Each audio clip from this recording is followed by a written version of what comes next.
ഞങ്ങൾക്ക് ഒന്നാമത്തെ കാര്യം ഇലക്ഷൻ കമ്മീഷൻ്റെ ഈ പറഞ്ഞ പോലെ പേര് വെട്ടി എന്നുള്ളതിൻ്റെ പ്രൂഫൊന്നും തന്നെ ഞാൻ ഇതുവരെ കണ്ടിട്ടില്ല. ഞങ്ങൾ ആരും തന്നെ കണ്ടിട്ടില്ല, നമുക്ക് അതിന് കിട്ടിയിട്ടുമില്ല. കാരണം ഫോണിൽ സൈറ്റ് നോക്കുമ്പോൾ കറൻ്റ്ലി അണ്ടർ പ്രോഗ്രസ് എന്നാണ് കാണിക്കുന്നത്, സൈറ്റ് ലോഡിങ് ആവുന്നില്ല. അപ്പോൾ മാധ്യമങ്ങളിൽ കൂടി തന്നെയാണ് ഞാൻ ഈ വിവരം അറിയുന്നത്. അപ്പോൾ വോട്ട് വെട്ടിയെന്ന് അറിയപ്പെടുന്ന സ്ഥിതിക്ക് നമുക്ക് ബാക്കി കാര്യങ്ങൾ പാർട്ടി നോക്കും. അതിൻ്റെ ലീഗൽ ആക്ഷൻസ് എന്താണെന്നുള്ളത് പാർട്ടി നോക്കി ഫോർവേഡ് ചെയ്യും. വൈഷ്ണവിക്ക് ഇനി മത്സരിക്കാൻ കഴിയാത്ത ഒരു സ്ഥിതിയിലേക്കാണ് കാര്യങ്ങൾ എത്തിയിരിക്കുന്നത്. അല്ല, മത്സരിക്കാൻ കഴിയുമെന്നുള്ളത് ഞാൻ പറഞ്ഞാൽ നമുക്ക് നോക്കാം. മത്സരിക്കാൻ കഴിയുമോ ഇല്ല എന്നുള്ളത് രണ്ടാമത്തെ കാര്യമാണല്ലോ. അപ്പോൾ നമുക്കത് നോക്കാം. അത് ഈ പറഞ്ഞ പോലെ പാർട്ടി അതെന്താ വെച്ചാൽ നോക്കി ചെയ്തോളൂ. ഒരു CPM ബ്രാഞ്ച് കമ്മിറ്റി അംഗമാണ് ഈ പരാതി നൽകിയിരിക്കുന്നത്. ഒരു രാഷ്ട്രീയ പ്രേരിതമായിട്ട് തന്നെയാണ് ചെയ്തിരിക്കുന്നത്. അല്ല, ഇതിപ്പോൾ പരാതിപ്പെട്ടത് CPM ബ്രാഞ്ച് കമ്മിറ്റി അംഗമാണെങ്കിലും അത് പുള്ളിയുടെ മാത്രം ഒരു പരാതിയായിട്ട് ഞാൻ കാണുന്നില്ല. കാരണം ഇത്രയധികം പ്രഷർ കോർപ്പറേഷനിലും മറ്റു കാര്യങ്ങളിലൊക്കെ പോയിട്ടുണ്ട് എങ്കിൽ അതിൻ്റെതായിട്ടുള്ള ആൾക്കാർ ബാക്കിൽ ഉണ്ടാകാൻ സാധ്യതയുണ്ട്.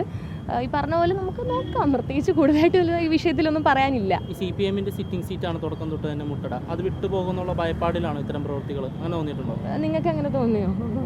അപ്പോൾ ഉണ്ടാകുമായിരിക്കും. കാരണം ഈ പറഞ്ഞ പോലെ ആദ്യമേ നമ്മൾ ജയിക്കുമെന്നുള്ളൊരു ട്രെൻഡ് വന്നിട്ടുണ്ടായിരുന്നല്ലോ. അപ്പോൾ അവരുടെ ഒരു 25 വർഷം കൊണ്ട് അവരുടെ സിറ്റിംഗ് സീറ്റാണ്. അപ്പോൾ അത് പോകുമ്പോൾ ഉള്ളൊരു ടെൻഷൻ അവർക്ക് ഉണ്ടാവും. അതിൻ്റെ ഭാഗമായിട്ടായിരിക്കും ഇങ്ങനെയുള്ള കാര്യങ്ങളെല്ലാം സംഭവിക്കുന്നത്. നമുക്ക് നോക്കാം മുന്നോട്ട് എന്താണ് കാര്യങ്ങൾ എന്നുള്ളത്. നമുക്ക് നോക്കുന്നതാണല്ലോ ഈ ഒരു സാഹചര്യത്തിൽ നമുക്ക് പ്രധാനമായിട്ടും ചിന്തിക്കേണ്ടത്. ഈ കോടതിയെ സമീപിക്കാനാണോ അല്ലെങ്കിൽ തെരഞ്ഞെടുപ്പ് കമ്മീഷനെ തന്നെ സമീപിക്കാനാണോ നിലവിലെ തീരുമാനം? അല്ല, അത് പാർട്ടി തീരുമാനിക്കും. അതിൽ എനിക്ക് പ്രത്യേകിച്ച് തീരുമാനങ്ങളൊന്നും തന്നെ നിലവിലില്ല.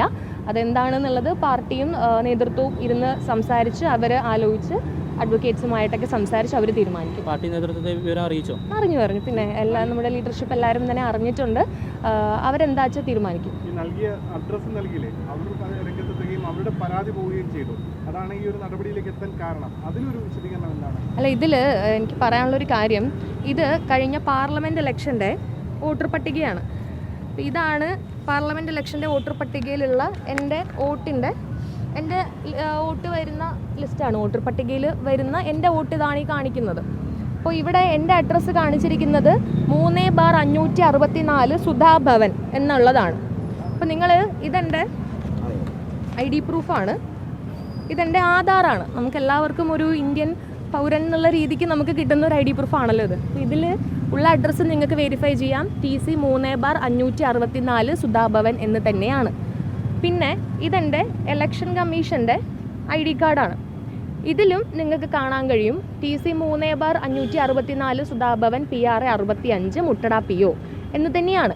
അപ്പോൾ ഞാൻ ലോക്സഭയിൽ കള്ളവോട്ട് ചെയ്തു എന്ന് പറയുന്ന ആൾക്കാർ അത് ശരിക്കും ആ ഒരു ആരോപണം ഇവിടെ കൊണ്ട് വാനിഷായി പോവുകയാണ്. കാരണം വോട്ടർ പട്ടികയിലുള്ള അതേ അഡ്രസ്സിൽ തന്നെയാണ് എൻ്റെ ID പ്രൂഫുകൾ, അതായത് വാലിഡ് ആയിട്ടുള്ള ആധാറും ഇലക്ഷൻ ID കാർഡും എല്ലാം ഉള്ളത്.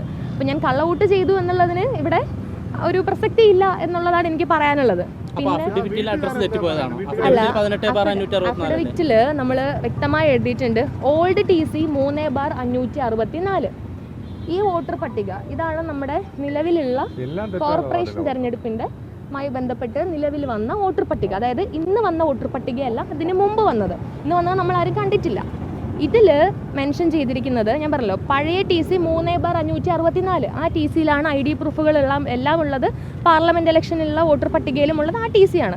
പുതിയ TC 18/2365 എന്നാണ്. 18/2365. ഈ പഴയ TCയും പുതിയ TCയും കൂടെ ചേർന്നുകൊണ്ടാണ് 18/564 എന്ന് പറഞ്ഞ് വോട്ടർ പട്ടികയിൽ വന്നിരിക്കുന്നത്. ഈ വോട്ടർ പട്ടിക വെരിഫൈ ചെയ്ത് ഇതിലുള്ളതാണ് നമ്മൾ അഫിഡവിറ്റിൽ കൊടുത്തിരിക്കുന്നത്. ന്യൂ TC എന്ന് പറഞ്ഞിട്ടാണ് കൊടുത്തിരിക്കുന്നത്.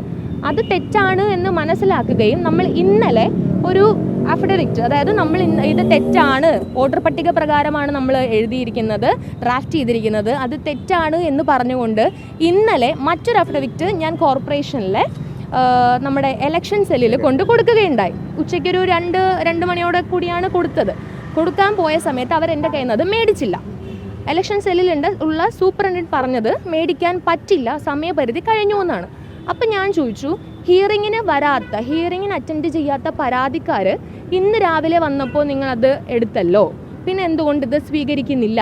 നിങ്ങൾ ആലോചിക്കണം, ഇന്നലെ പട്ടിക പ്രസിദ്ധീകരിച്ചിട്ടില്ല, ഇന്നാണ് വന്നത്.